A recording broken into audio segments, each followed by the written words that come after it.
নমস্কার, আমি সৌমিতা।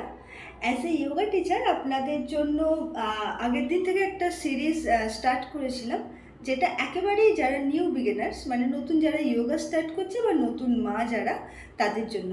তো এখানে আমি কিছু হেভি ওয়ার্কআউট এই কারণেই রাখছি না, কারণ নতুন মায়েদের অনেক সময় প্রথম অনেক সমস্যা থাকে। তো এটা একেবারেই যারা নতুন 6 মাস এরকম হয়েছে তাদের জন্য এক্সারসাইজগুলো।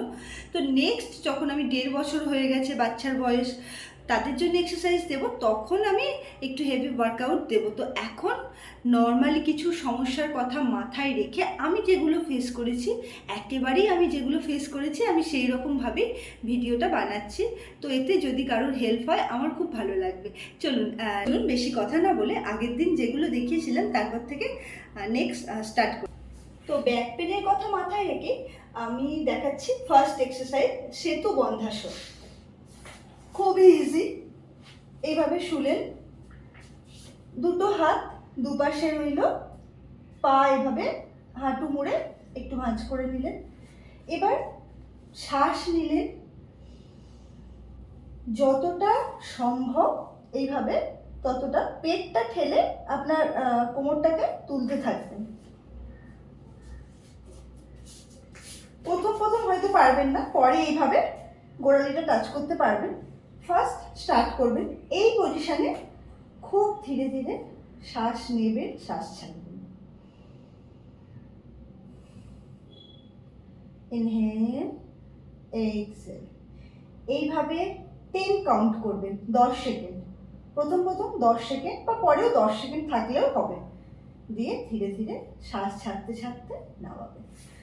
তো এক্সারসাইজটা যখন করছেন, তুললেন যখন, তখন হালকা করে শ্বাস নিতে নিতে তুলবেন। কোনোভাবে এরকমভাবে শ্বাস নেবেন না, একটানে খুব আস্তে আস্তে ধীরে ধীরে শ্বাস নেবেন। নিতে নিতে কোমরটাকে তুললেন। আর একবার দেখিয়ে দিচ্ছি, হাতগুলো পাশে রইল, তুলবেন। এই জায়গাটা একটা স্ট্রেচিং হবে খুব সুন্দর, যেটা আমাদের স্পাইনাল কর্ডের জন্য খুব ভালো। তারপরে ধীরে ধীরে শ্বাস নেবেন, শ্বাস ছাড়বেন, তারপরে নামাবার সময় শ্বাস ছাড়তে ছাড়তে নামিয়ে দিলেন। ব্যাস হয়ে গেল। খুবই নর্মাল, খুবই আরামদায়ক। এইটা প্রথম যখন শুরু করবেন 10 বার, পরে 20 বার করে করার চেষ্টা করবেন। প্রথমে 20 বার করবেন না, প্রথম দিন 10 বার করবেন, 10 সেকেন্ড করে রাখবেন, রেখে ছেড়ে দেবেন। সেকেন্ড এক্সারসাইজ, পা ছড়িয়ে দিলাম, দুটো হাতকে দুদিকে আমি এইভাবে ছড়িয়ে দিলাম। আমার কাঁধের সোজাসুজি, না এদিকে না ওদিকে, একদম কাঁধের সোজাসুজি ছড়িয়ে দিলাম। দিয়ে আমি আমার এটা ডান পাটাকে মুড়লাম, এইভাবে হাঁটুটা মাটিতে টাচ করলাম। এদিকে আমার ডান হাতটা যেমন শোয়ানো ছিল ওদিকে সেভাবে শোয়ানো থাকবে, মাটিতে টাচ করার চেষ্টা করবেন। হয়তো প্রথম আপনাদের এতটা আসবে, যতটা আসবে। পাটা নেবেন, নিয়ে এইদিকে বাঁ পাটা আমার মাটিতে ঠেকানো, ডান পাটা নিলাম, নিয়ে এইভাবে আস্তে আস্তে পাটাকে ভাঁজ করে এদিকে নিয়ে চলে এলাম। বাঁ হাতটা দিয়ে ডান পাটাকে চেপে ধরলাম যাতে আমার সুবিধা হয়। আর আমার দৃষ্টি থাকবে আমার ডান হাতের দিকেই, ডান পা মুড়ছি আর ডান হাতের দিকে এইভাবে আমি তাকিয়ে থাকবো। এবার এই পজিশনে যখন আমি আসছি, ধীরে ধীরে শ্বাস নেব। দেখুন, এলাম, এইভাবে থাকলাম, নর্মাল ব্রিদিং।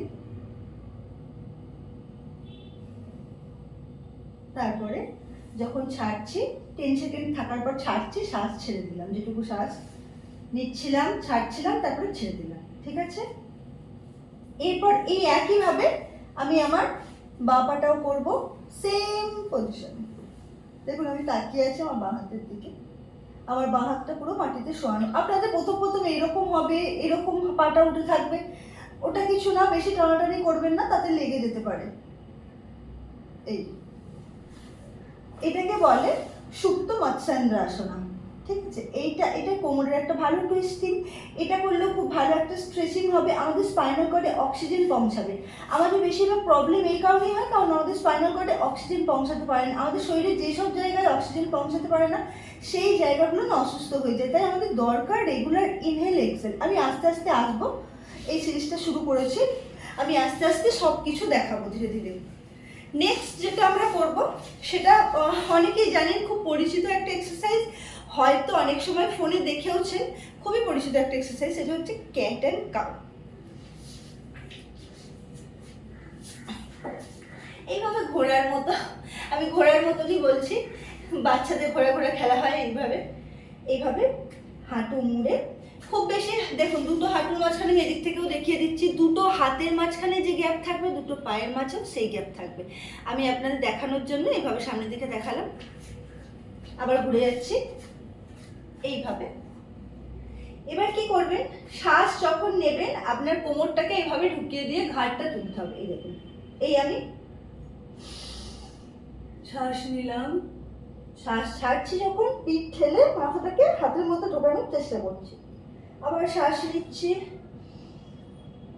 শ্বাস ছাড়ছি। এই যে স্পাইনাল কর্ডের এই মুভমেন্টটা হচ্ছে, এটা ভীষণ দরকার আর এটা ভীষণ উপকার, ঠিক আছে? এবার শ্বাস নিচ্ছেন কখন, যখন চেস্ট খুলছে, আপনার ঘাড় উপর দিকে যাচ্ছে, তখনই শ্বাস নিচ্ছেন। শ্বাস ছাড়ছেন যখন আপনার ঘাড় নিচের দিকে যাচ্ছে, চেস্ট ঢুকে যাচ্ছে, মানে এই হচ্ছে সংকুচিত, এই প্রসারিত হচ্ছে, সংকুচিত হচ্ছে। তো যখনই আপনার খুলছে চেস্ট তখন শ্বাস নিচ্ছেন, আবার যখন চেস্ট মানে কাছাকাছি এসে যাচ্ছে, জড়ো হয়ে যাচ্ছে, তখন শ্বাস ছাড়ছেন। এটা হোল্ড করবেন না, ইনহেল এক্সহেল কন্টিনিউ করবেন, ইনহেল এক্সহেল, আবার ইনহেল এক্সহেল। ব্যাস, এইভাবে একটা রাউন্ড করে, মানে শ্বাস নিলেন শ্বাস ছাড়লেন, এটা হচ্ছে একটা রাউন্ড, এইভাবে 10 টাইমস, অবশ্যই 10 বার করে করবেন, নাহলে কোনো উপকার পাবেন না। তো চলুন আজকে এই পর্যন্তই, আবার নেক্সট ভিডিও নিয়ে আসছে। একটু একটু করে আমি যেমন দেখাচ্ছি, একটু একটু করে অভ্যাস করুন প্রত্যেকদিন, তবেই না, যারা অভ্যাস কিছুই করেনি হঠাৎ করে অনেকটা পারবে না, একটু একটু করে স্টার্ট করুন। ওকে, টাটা, বাই বাই, নমস্কার।